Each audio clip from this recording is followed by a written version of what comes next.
Hello and welcome to On the Rocks, a BRTFC Supporters Club podcast where we discuss all things BRTFC. And I'm your host, Liam Goodley. This broadcast and our media team are proudly sponsored by Mitchell's Travel. Mitchell's Travel, not just travel. Book a tailor-made holiday for you and your family with Mitchell's Travel today. Call them on 01243 939 555 or visit their website at themitchells.notjusttravel.com for the latest offers for all. Be sure to quote Rocks 1883 to help the football club in the same process. As your personal travel experts and our official media and travel partners, be sure to let their friendly team know your needs from your holiday today. Mitchell's Travel is the proud sponsor of On the Rocks. Today on the show, I am joined by the leader of Rocks Radio. Welcome to the one and only Lee Roberts. Thanks for joining me, Lee. How are you? I'm good, Liam. Absolute honour to be doing this, actually. It's weird. Normally I'm in your chair, so it's weird having the roles reversed. So we'll see how we get on.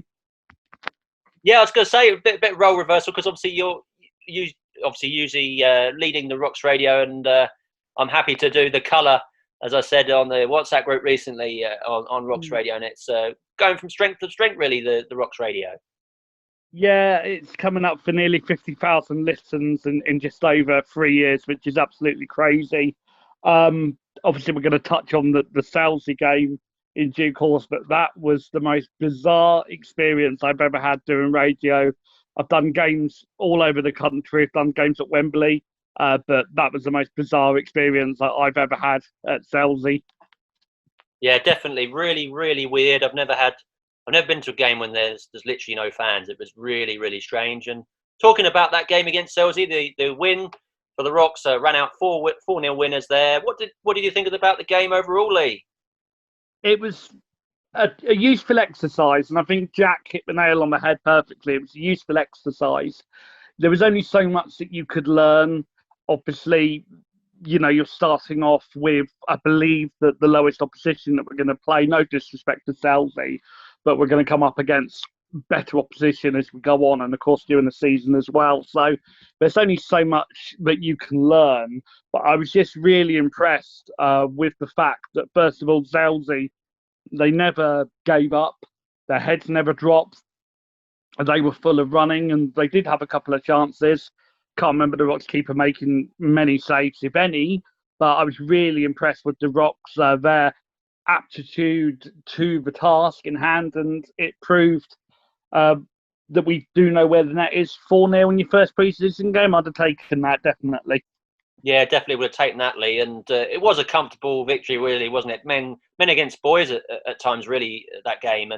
But when you look back at that game, Lee, which of the new players most impressed you on the pitch against Selsey?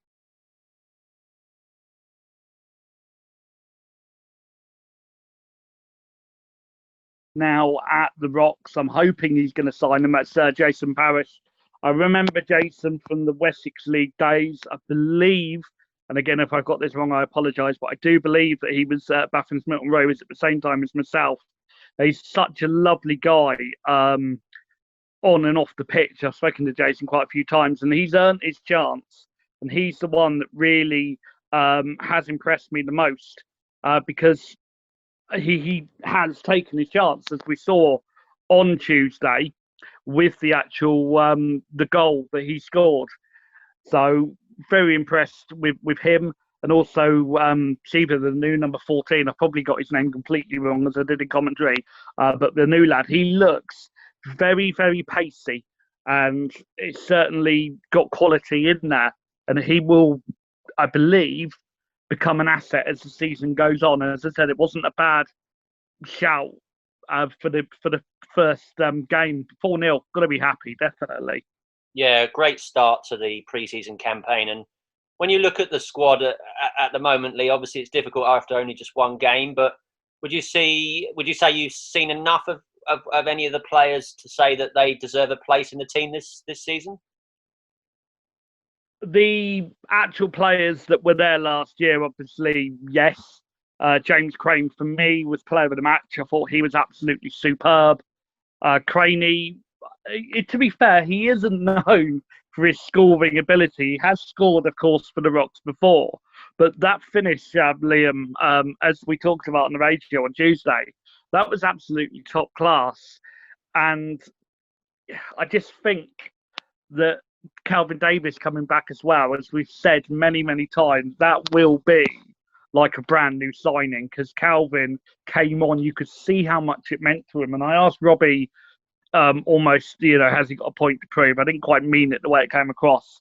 What I meant was Calvin within himself, he's missed a year, and we know how ambitious he is. We know how much he loves playing football. He turned up to every single game and watched his teammates. So really, really impressed with him. As to say, it's great to see Cook as well, Cook and Flanagan back. I am led to believe that the deal is 99.9% done with them two, so I'm hoping they're going to sign. And the other one that's impressed me as well, a lot of people talked about him, was Ethan Robb. Wore number 4 on Tuesday. Thought he was rock solid, pardon the pun. So, yeah, very, very impressed. As we say, you can only learn so much from your first game. But, yeah, I would say it's a good start. Yeah, definitely. I mean, Ethan Robb and, as I said in the commentary, and Alfie Liss, particularly, they both impressed me, and I thought they could easily fit in. Obviously, with Doug Tuck gone, there is a space there in the middle of the park to be more of a creative midfielder. And I think Ethan Robb really fitted in well, particularly during the game. I believe he's come from Portsmouth, and again, probably got it wrong. I should know me facts, but Ethan Robb is a name that I have heard of. And he's one that Dave Robinson told me about and said he's definitely one to watch. And yeah, I can see what Dave meant. He was full of running. And he's obviously that midfield role, not quite in the same sort of turn as Tucky. But I believe, given an opportunity, he can easily slip into the role that Doug filled. And Doug's going to be a big player to miss, but he was a bit like Marmite with some of the fans. You either loved him or you hated him. Not hated, but you kind of didn't quite appreciate or like what you saw with Doug.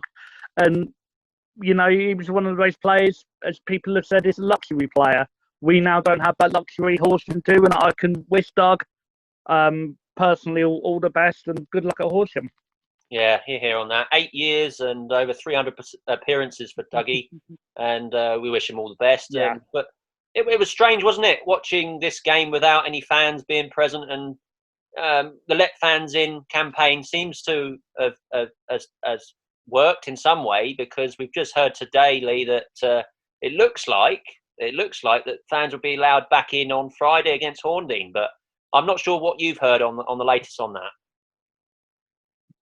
Well, I'm almost laughing. It's just absolutely farcical. And again, I can only speak on myself, obviously coming on as myself, not representing anybody. But I just don't understand the lack of clarity. I understand it's still a fluid situation, and as I've said on the podcast for the team down the road that I did on Sunday, that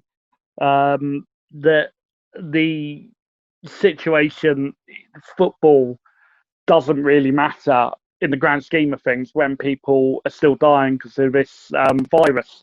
Coronavirus is absolutely terrible. It's killing people still. So I understand why we've got to do what we've got to do, but I believe that there could have been a lot more clarity. And the facts that we're still getting contradictory messages, and this is not meant as a dig at any particular person, any particular club, but nobody knows what is actually going on Friday when we go to Horndean, because the statement came out at 12, didn't it? 1 o'clock this afternoon. Yeah. And then come 6 o'clock, with everyone expecting not to be able to go, God knows where they were going to watch the game from. I'll come back to that in a bit, but it's now come out that fans are going to be able to go to Horndean on Friday.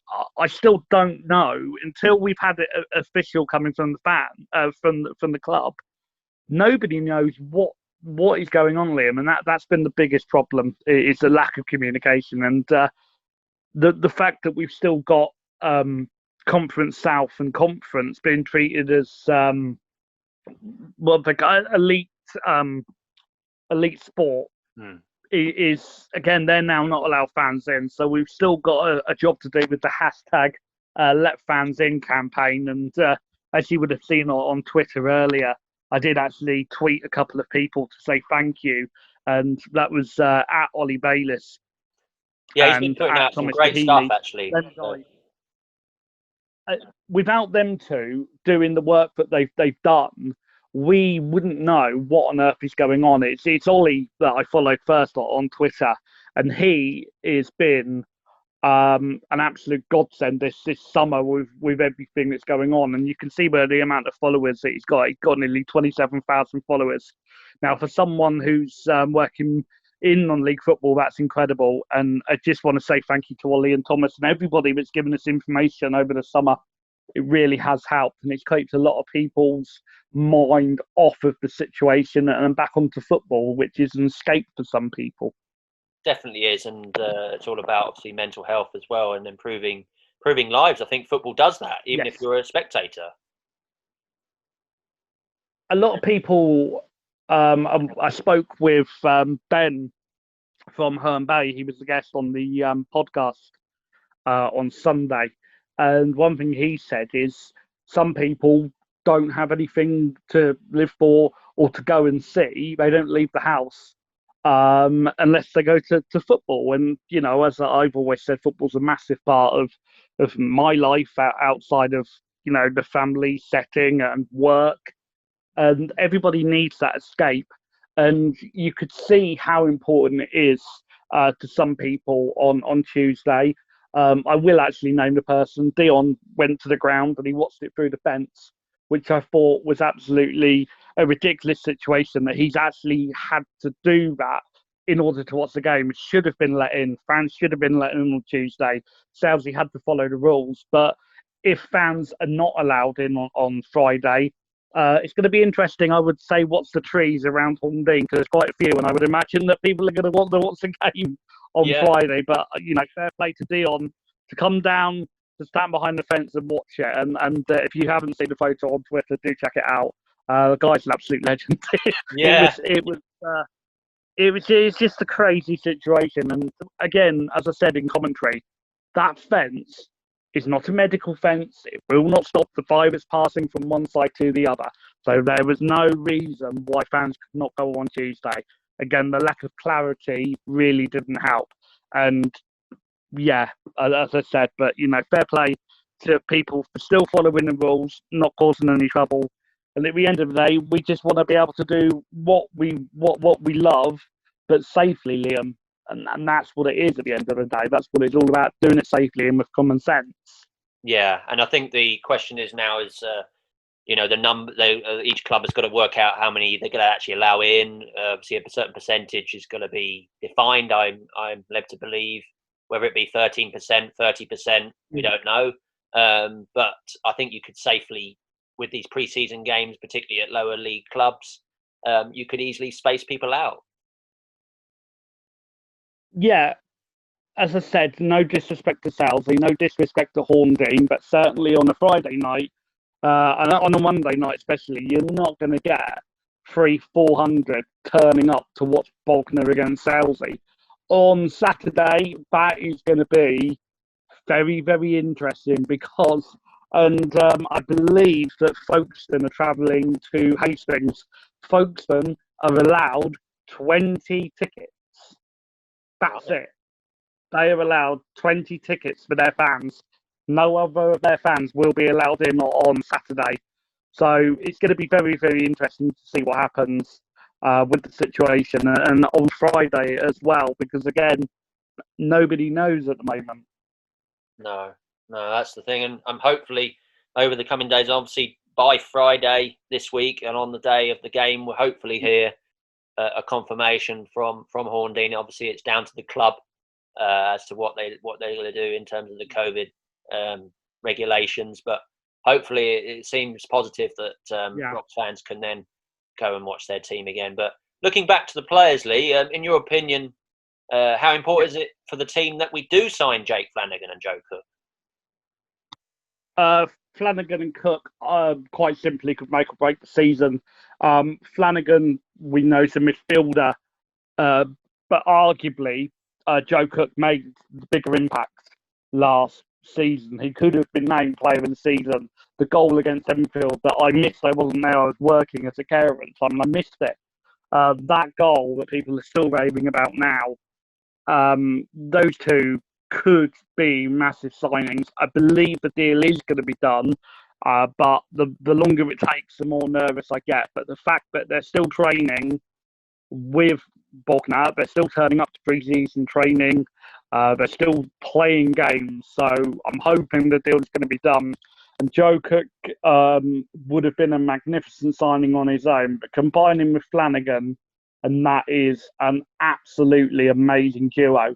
And I've spoken to Henry at Havant, and I said, what on earth are you doing letting Joe Cook go?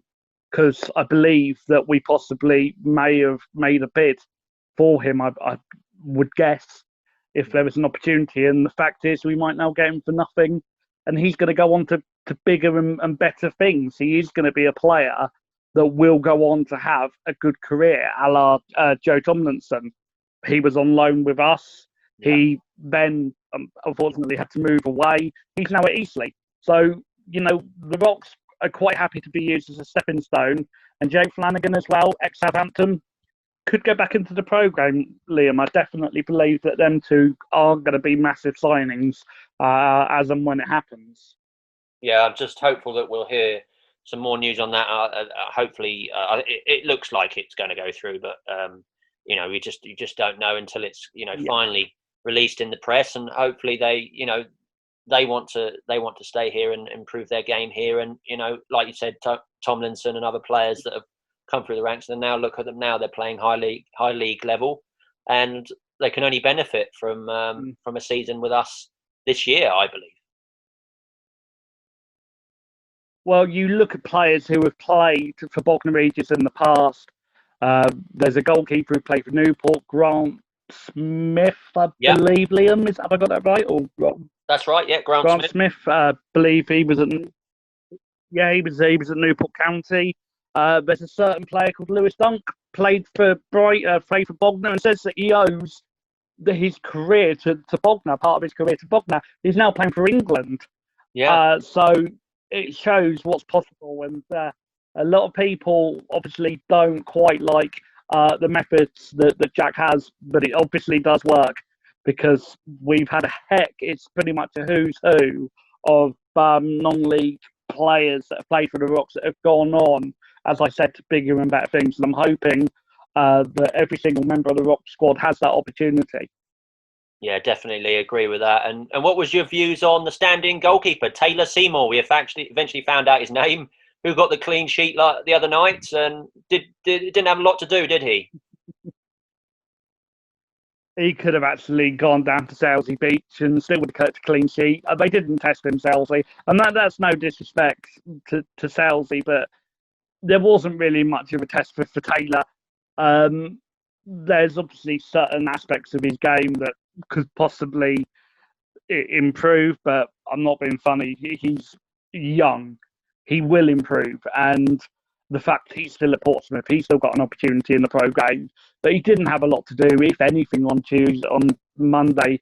So I don't remember him making a save. But obviously, when Amadou comes back, we know Amadou's going to be number one, and I can't wait to see him back. Obviously, from the Ivory Coast to the South Coast, and it's going to be great to see him back. Yeah, we're all missing Amadou, and hopefully he'll be back with us soon. I'm not sure if he'll be there for the Horndean game, but I'm sure he'll be back by the beginning of the season, whenever we're going to start, hopefully on the 19th of September. But after speaking to Robbie after the game, Lee, was it evident that he really knows what his best side is after just one game, or is it just difficult at the moment? Only 3 training sessions before that game, and it must be hard for him to pick out a best 11 at the moment. Yeah, I believe I've read somewhere or heard someone say that Robbie knows his starting 11. I don't believe that's the case. You can't this early on after just one game. You have to either be extremely confident or arrogant to say, that's it, that's my starting 11. And Robbie is so tactically aware every time you speak to him in interviews, outside of interviews. He knows his stuff. And he doesn't, I believe, know his starting 11 yet. They're still places, I believe he'd be doing a disservice. Him and Jack would be doing a disservice to the players that have turned up training if they knew they're starting 11. There's still players, I believe, to come in. The closer we get, the more players are going to become available. So, no, I don't believe the starting 11 is nailed down. I think the only position that is goalkeeper, and that's because we haven't got a backup. Apart from that, numbers 2 to 11, they're up for grabs, Liam. Yeah, I think there's still obviously 5 more pre-season friendlies to go, starting with Horndean on Friday, and I'm sure these players are going to get their chance to show what they can do, and there's a lot of promising youngsters there. It's whether they're going to make the grade in our Isthmian League level. And talking of players, you mentioned him earlier, Calvin Davis, obviously returning for, I think it was 18 months out. Good performance from Calvin, wasn't it? It was more the running that I was impressed with. You could clearly see that he wanted to be back playing. You could see how much he meant to him. He loves the club. He's been here many years. Came out of the pro game at Portsmouth, of course, and he's still got a chance to get back into the pro game. As I said, him and Chad, they're going to be like a pair of new signings. We saw Calvin come back on Monday, and that's been the best news of the summer for me, football-wise, is Calvin Davis coming back. So, yeah, if he can continue where he left off on Monday, keep putting the effort in, keep learning the team and everything, then I believe he's going to be an absolutely fantastic acquisition again, back from injury. Yeah, definitely. And we're still waiting on Chad Field as well. He's due to return. I'm told October, November time, maybe a bit later. I think his recovery time has been had a bit of a setback, but he is due back at some point this season. Let's talk about the goals at Selsey, Lee. Obviously, James Crane opened the scoring on 12 minutes before Jake Flanagan made it 2 before half-time. And goals from new boys Jason Parrish and then Sif Medludlows saw us run out comfortable victors. What one was your favourite goal and why? The opener, James Crane. It was a little bit unexpected with the goal scorer, but it was a build-up and the finish. Simply the finish was one that Jason Parrish would have been proud of. Dan Smith, Bradley Lethbridge, a striker, would have been proud of. But the fact that it's come from the defender makes it even better. And the fact that it's Craney as well, you can see he's a real character, actually. He seems to come across it as quite a quiet character, but he isn't. You can see he was giving us banter on the sidelines. You can see on the pitch he's dead serious. And I've spoken to Craney a couple of times off the pitch. Such a lovely guy. And to get that goal, that was my favourite goal. And the reason why is because of the finish. It was absolutely superb. Definitely was. It's one of those instinctive goals, wasn't it? He hit it quite low and quite hard. And as soon as he got that opening, that little bit of space in front of the defence, he lashed that in. And yeah, it was a great goal. But looking overall at the match at Selsey, Lee, who would you say was your man of the match? Craney, sorry, I know I keep banging on about it, but it was the fact that he marshalled the defence so well. He was positionally accurate. He was full of running, and he could have had a second goal as well. So for me, it was James Crane that was the player of the match. Absolutely superb. Yeah, I wouldn't put any other players forward really. I think Crane really shone. Obviously, they were moving players around, substitutions all over the place in second half, but first half, the way he controlled the game, like you say, and the goal as well, I think he's got to be the man you've got to pick for that. What are your views about the recent departures of Doug Tuck to Horsham and Dan Smith to Eastleigh, both moving on during the off-season, Lee? Tuck has been one that's been talked about possibly moving on for a while, so it's not a surprise that he's gone. Horsham, the fact that he's gone to Horsham, I believe Tucky is Portsmouth based, so that one's a little bit of a surprise for me. Again, I might have got that wrong, but no, I think Tucky moving to Horsham surprised me as to where he's ended up. But you know, I think he's achieved all that he can at Bognor, and he would have possibly been under pressure this season to get some great performances, not just good performances, but some great performances. So, yeah, it's not a massive shock that he's gone. I wish him all the best. I think he's going to be replaced. So only time will tell if it's a good departure or a bad departure. You've asked me about Dan Smith. That is good for the Rocks, I believe, because we've got money now that we can actually invest back into the squad. The fact that Dan's had the opportunity to go to Eastleigh, I wish him all the best. It was one of those that I think it's always going to be a what if, because he's had, I believe that was his second to third spell at Bognor. His first spell, he took everybody by surprise. He was absolutely superb. Last season, again, for me, it's a little bit hit and miss. He was either on it and pretty much the unplayable, or he was so isolated at times, and it wasn't his fault 9 times out of 10. He just wasn't getting the service. So it's going to be very interesting to see how he gets on in the National League. He's got a point to prove because he came out of the professional game with Portsmouth, and again, big point to prove. Good signing for Eastleigh. Not sure how much we got. I believe it's going to a tribunal possibly, but whatever we get, just hope Jack and Robbie invest back into the squad. Some of the names that have been linked with the Rocks are exciting. We just have to wait and see what happens. Press always talk, and we just have to see what happens. Yeah, so it's going to be interesting to see whoever we bring in. If we're already seeing the players, then the players that they've got brought in against Selsey look promising to me. The departure of Doug Tuck was a blow. I have to say, I think particularly for the way we play, we try to play the passing game. He was intricate to all of that.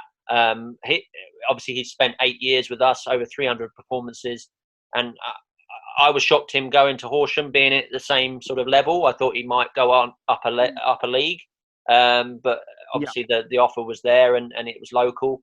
And I he wanted to go to Pastures New, so we obviously wish him all the best. And Dan Smith, I think it was on the cards, wasn't it, after last season with by far the top scorer last year. Yeah. And I think we could all see that Dan Smudger was gonna get a big move somewhere. So, and obviously I think he used to play for them as a youth player as well. So it's going back to home for him, really. Yeah. As I say, and I think everybody will definitely wish Dan all the best.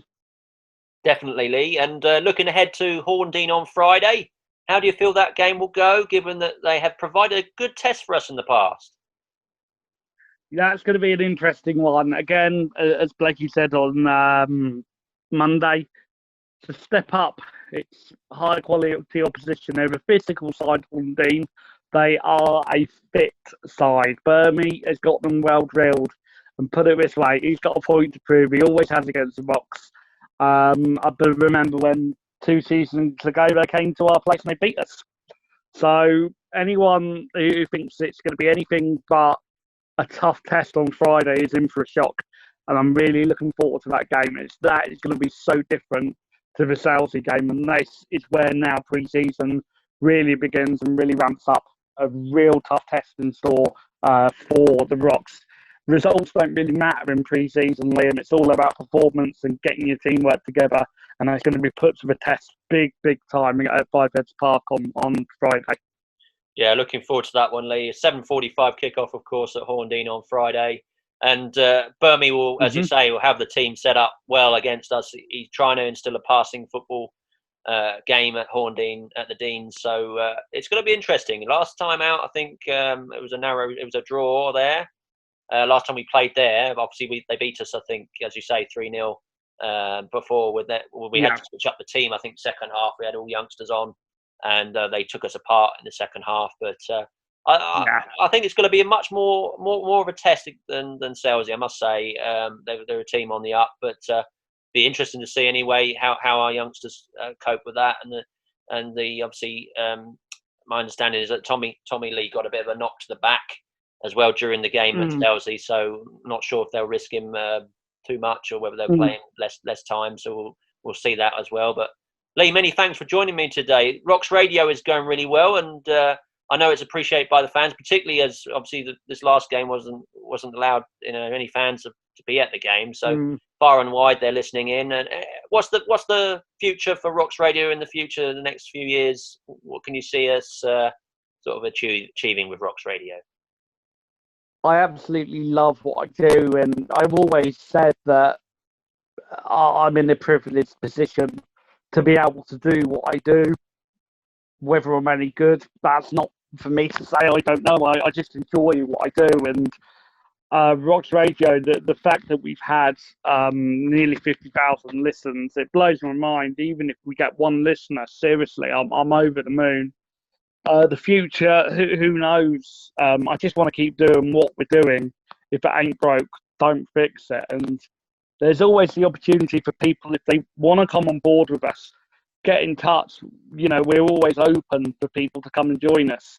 We've proved that before. So it doesn't matter how old you are, whether you've got experience, you're always welcome to come and join us. Come and have a look at what we do. So hopefully we'll have some more people on board. But the immediate future for Rocks Radio this season, I can confirm that we have got permission from the club to carry on. So my understanding is that we will be doing games home and away until I'm told otherwise. I also am in discussions about this Friday. I can't confirm 100% that we will be allowed in on Friday to broadcast, but obviously do keep checking the Rocks Twitter account. Everyone knows what that one is. You can also check mine at Lee Roberts Media on Twitter for details about Rocks Radio. And yeah, as I say, and it is a pleasure to be working with you, Liam, as well. For someone who says, you know, I'll be happy if someone else comes in. I love it, mate. I love working with you. You're an absolute pleasure to work with. You're the calming influence to my excitedness, shall we say. Yeah, I think we balance out quite well, don't we, over the coverage? And but I've always said, like you know, I've always said to anybody that anybody who wants to do it, I'm not going to, you know, I'm not going to step in their way. And I think you lead it really well, Lee. And you're right. We complement each other quite well. But at the same time, I'm doing the match report as well. So sometimes it can be a bit. I miss certain things because I'm looking down at my screen, trying to take notes for the match. But you do the play-by-play and do that really well. I've tried doing it, and it's really difficult. I don't think people appreciate how difficult it is. And but yeah, hear on what you say. Anybody that wants to get involved, we've got a growing media team that wants to do. You know, there's so many different things you can do. We want to increase, obviously, throughput to our Rocks TV YouTube channel, and obviously all your interviews with Robbie and the players go on that as well, Lee. And really good viewership on that. And we're just trying to grow certain elements of the media channels, like Rocks TV, the Facebook, Twitter. So I think a lot of people are starting to engage with us a bit more, and long may that continue, really. Yeah, no, as I say, big thank you to everyone that's tuned in. And we had 156. I always celebrate beating the crowd. I couldn't celebrate on Monday. We should have had people there. And again, my closing comment is simple. # let fans in, up the Rocks. Definitely. I fully endorse that. Let fans in on Twitter. Use the hashtag and find out all the latest, and keep an eye on social media to find out what's happening with future games. Again, a big thanks to Rocks lead commentator for being my guest today, Lee Roberts. We look forward to seeing more Bognor football very soon, hopefully at Horndean, but who knows. If you would like to get your say in an upcoming episode of On the Rocks, then please contact me on Twitter at Liam Goodley. Again, visit our media and travel partners, Mitchell's Travel, at themitchellsnotjusttravel.com, or call 01243 939 555 to find out more about their services today. And don't forget to quote Rocks 1883 whilst getting a great deal. This has been an On the Rocks podcast production brought to you by the BRTFC Supporters Club. Thanks for listening. Stay safe. Up the Rocks.